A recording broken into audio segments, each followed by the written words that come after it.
Muy buen día para cada uno de ustedes, mis amados hermanos y amigos que nos siguen a través de esta su emisora Happy Radio y de su programa El Manual de Vida. Soy Peter Méndez, su anfitrión para esta hora. Y deseo invitarle a quedarse conmigo en este tiempo de reflexión de la palabra de vida, la palabra poderosa que nos da ese sentido de propósito eterno para el cual somos llamados, convocados e invitados a vivir y a caminar en el poder de su sangre. Estoy recordándole que estamos siempre sustentados en oración, orando por usted, orando por los que reciben esta palabra de vida, para que el Espíritu Santo sea revelado en su corazón y el poder de la gracia de Dios fluya de una manera extraordinaria en su vida.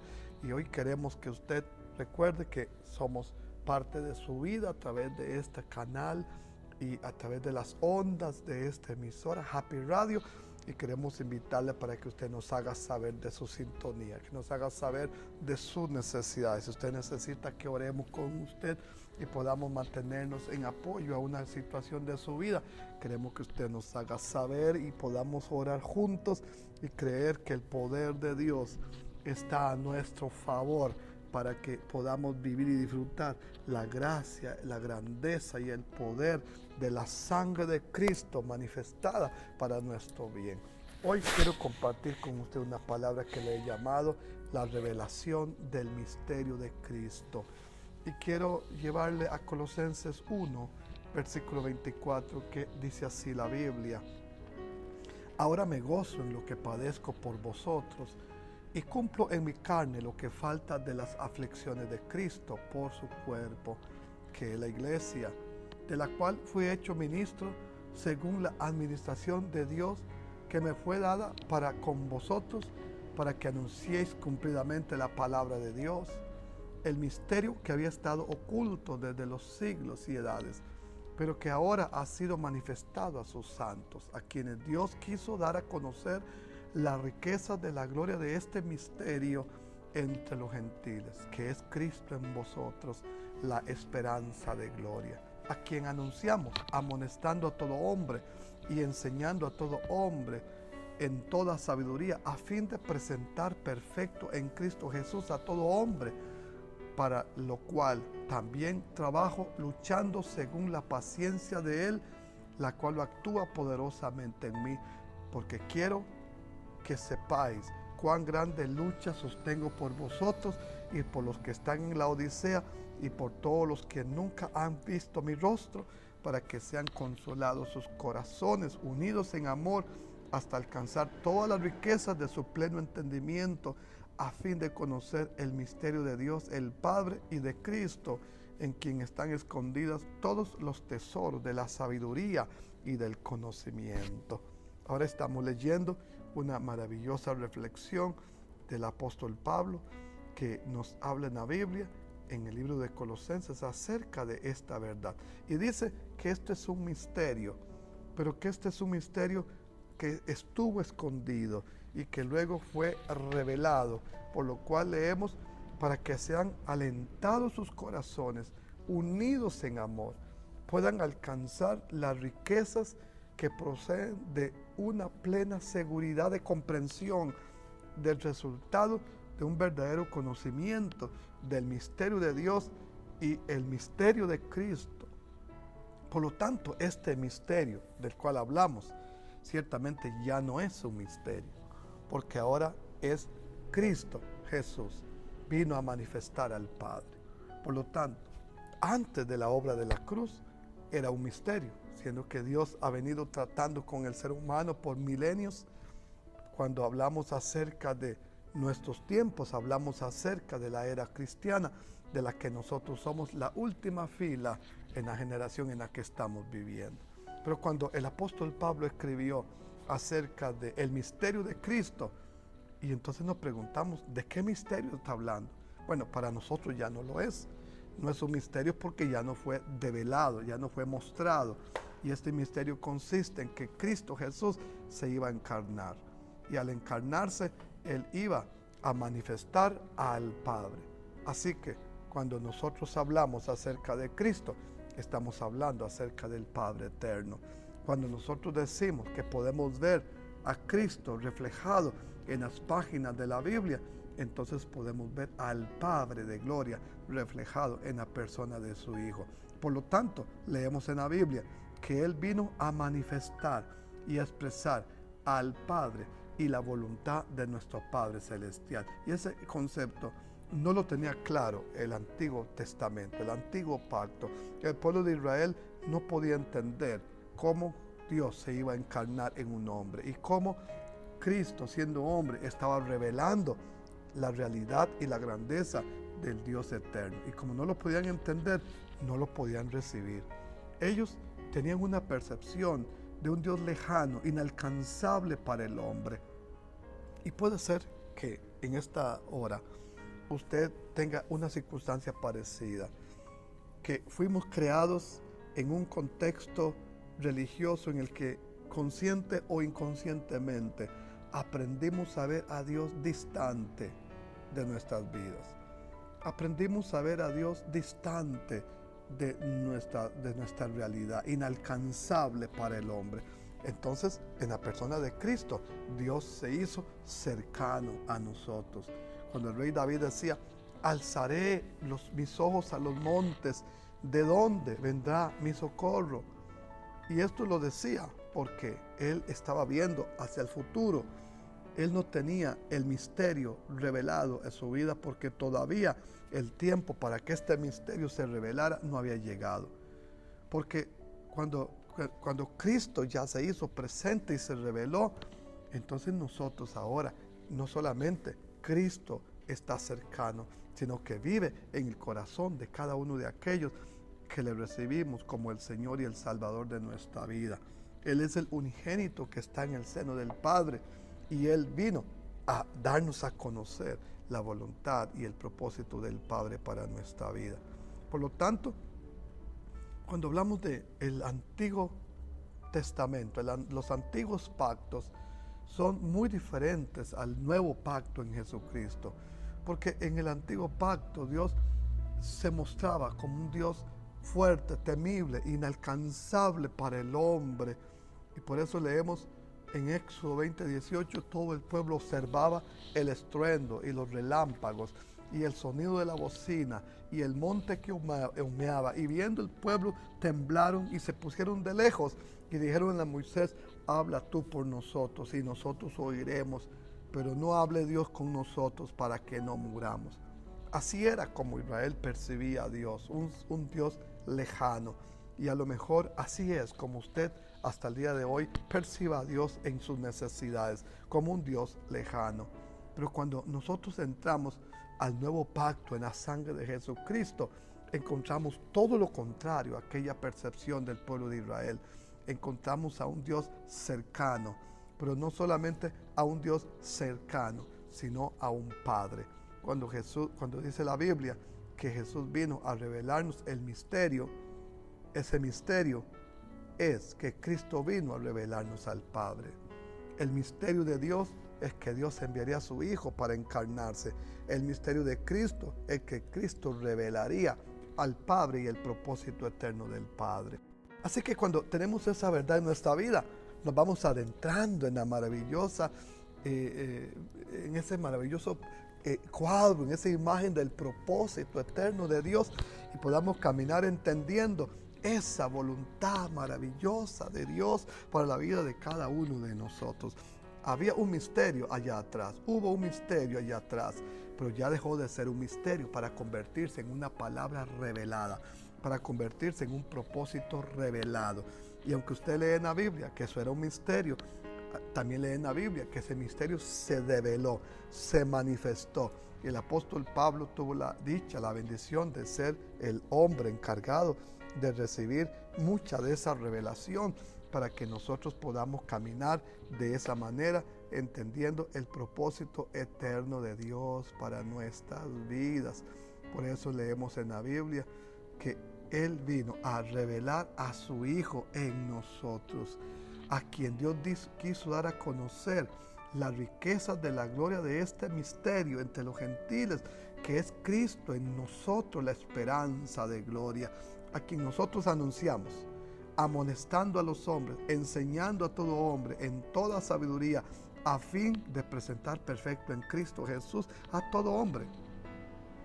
Y podamos enseñar a todo hombre en toda sabiduría, de modo que nosotros podamos caminar en esa potencia de la verdad de Cristo revelada al corazón de cada uno de aquellos que le invitan a venir a Él. Y hoy usted está siendo invitado a abrir su corazón, a recibir que Cristo deje de ser para usted un misterio. Un misterio es algo no entendible, un misterio es algo no explicado, un misterio es algo que se mantiene todavía en el silencio.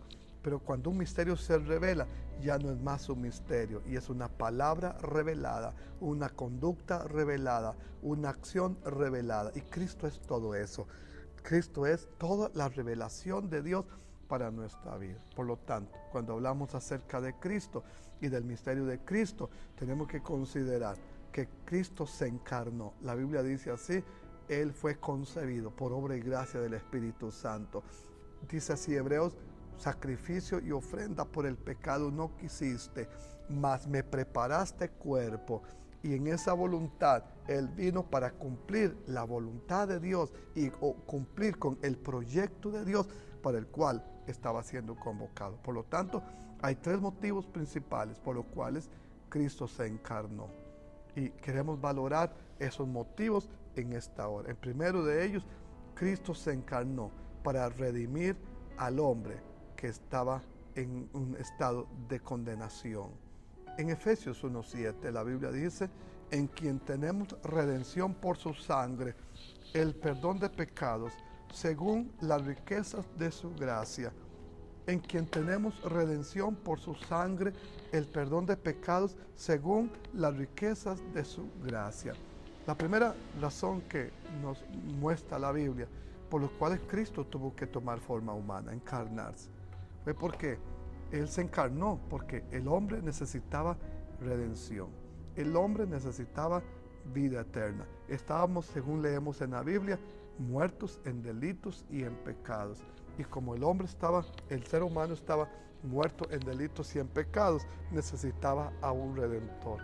Pero resulta que toda la raza humana había sido contaminada por causa del pecado de Adán. Y es lo que la Biblia nos dice: por cuanto todos pecamos, estamos destituidos de la gracia de Dios, de la gloria de Dios.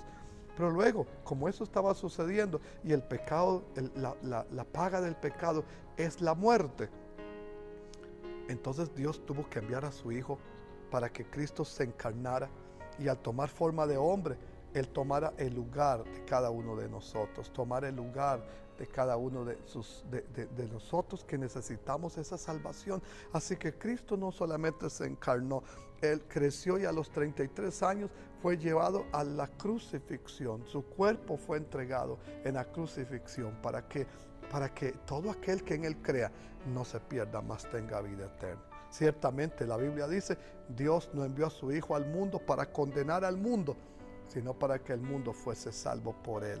Por lo tanto, cuando usted escucha esta palabra hoy, y a lo mejor usted se ha apartado del Señor, ha conocido el Evangelio, pero se ha apartado del Señor, o a lo mejor usted no ha recibido a Jesucristo como Señor y Salvador, porque le parece que eso no es necesario, o que es muy poco para todo lo que usted ha hecho. Tal vez no ha hecho cosas muy buenas en su vida, y usted siente que no tiene el perdón. Pero yo tengo que recordarle a usted que la sangre de Cristo derramada en la cruz del Calvario es más poderosa que cualquier falta que hayamos cometido.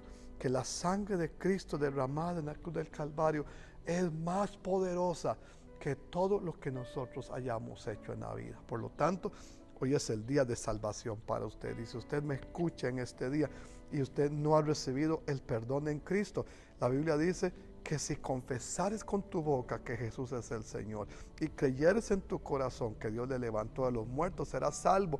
Porque con el corazón se cree para justicia, pero con la boca se confiesa para salvación. La Biblia dice en Apocalipsis 3:20: yo estoy a la puerta y llamo, y si alguno oye mi voz y abre la puerta, yo entraré a él y cenaré con él y él conmigo. Así que el Señor está tocando a la puerta en este momento, porque usted puede hoy estar en depresión, puede estar en este día en conflictos emocionales, puede estar en conflictos conyugales, conflictos con sus hijos, conflictos laborales, conflictos de enfermedad física, conflictos financieros. Pero yo sé que Jesucristo es el Señor y el Salvador. Y si le permites a Él entrar en tu corazón, Él va a cambiar tu vida. ¿Qué le parece si oras conmigo y le invita a Él a ser el Señor y el Salvador de tu vida? Dígale conmigo: Señor Jesús, yo sé que he fallado y que he pecado, pero tu palabra dice que tú estás a la puerta tocando y llamando. Y si alguno oye, tú abre la puerta. Si alguno oye y abre la puerta, tú entrarás a Él. Y yo te invito, Jesucristo, a perdonarme. Yo te entrego mi vida, te entrego mi corazón y te pido perdón. Límpiame de todos mis pecados y entra en mi vida. Yo te doy, por mi palabra, por mis propias palabras, yo te doy autorización, te doy permiso de trabajar en mi vida, de entrar a mi corazón y cambiar todas las áreas de mi vida que necesitan un cambio. Amén. Hola, una vez más, bendiciones, qué alegría encontrarnos de nuevo en este tiempo especial. Después de haber escuchado esta adoración, nos encontramos contentos, felices, porque sabemos que la palabra de vida corre y el fluir del Espíritu Santo es un río de Dios que corre para traer vida y salvación, y usted está siendo llamado y convocado para caminar en Él. Hemos estado deliberando acerca del misterio de Dios y de Cristo. Hemos hablado acerca de que ese misterio es Cristo en nosotros, la esperanza de gloria. Estamos observando los motivos por los cuales se encarnó Cristo. Y el primero que vimos en nuestro tiempo anterior, en nuestro bloque anterior, es que Él se encarnó para redimir al hombre de todos sus pecados. El segundo principio, segunda razón por la que Cristo vino es porque Él vino a introducir su reino. Él predicó un único mensaje que contenía 3 elementos. Él habló acerca del rey, acerca de un reino y acerca de la familia de este rey, sus hijos. Por lo que la Biblia dice que Él vino a lo suyo, predicar el evangelio del reino. Él vino a buscar lo que se había perdido, lo que en la desobediencia de Adán se había perdido. En Lucas 19:10 dice: porque el Hijo del Hombre ha venido a buscar y a salvar lo que se había perdido. Y desde entonces comenzó Jesús a predicar y a enseñar y a decir: arrepentíos, porque el reino de los cielos se ha acercado. Así que la segunda declaración que tenemos hoy es que Él vino para introducir un reino, el reino de los cielos. Como Cristo vive en el reino de los cielos con el Padre y el Espíritu Santo y los ángeles y toda esa gama de adoradores celestiales allá en el tercer cielo, Cristo se encarnó y vino a este mundo para proclamarnos el reino de Dios, para enseñarnos que el reino de Dios es vida. ¿Y por qué proclamarnos un reino? Porque en este mundo se introdujo un reino de maldad, dirigido por el diablo, los demonios, los ángeles caídos, y Él vino a decir el reino de los cielos, que es diferente al reino de las tinieblas. El reino de los cielos, que es diferente al reino de las tinieblas, vino a este mundo, el reino de Dios, y por eso les dijo: arrepentíos. Y aquí es un elemento muy importante, porque la palabra arrepentimiento es una palabra que significa cambiar nuestra manera de pensar. Somos llamados a cambiar nuestra manera de pensar. Somos llamados a cambiar nuestra manera como nosotros. ¿Por qué tenemos que cambiar como pensar? Porque como usted piensa, así es como usted actúa. Y por lo tanto, Cristo vino a poner en nuestra mente la mente de Cristo. Y la mente de Cristo es la palabra de Dios. Cuando la mente de Cristo está en nuestro corazón, entonces la ley de Dios está en nuestro corazón.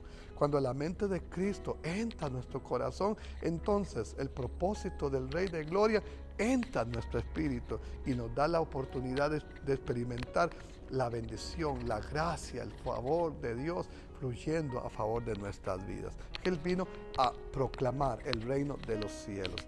Y por lo tanto, cuando nos llama a nosotros nos dice, buscad primeramente el reino de Dios y su justicia, y todo lo demás será añadido. Cuando nos invita a caminar en esa disposición divina, vamos a caminar sabiendo que en Dios nosotros tenemos una maravillosa y grande victoria, porque Él vino a introducir su reino. Él predicó un único mensaje, y ese mensaje que Él habló tenía 3 partes. Él habló acerca del Rey. Dios es el Rey. Jesucristo es el Rey de Reyes. Él habló de un reino en el cual hay un privilegios y responsabilidades, pero también una vida para disfrutar. Y habló acerca de una familia de hijos. Mis amados hermanos y amigos que me siguen, Dios está buscando hijos.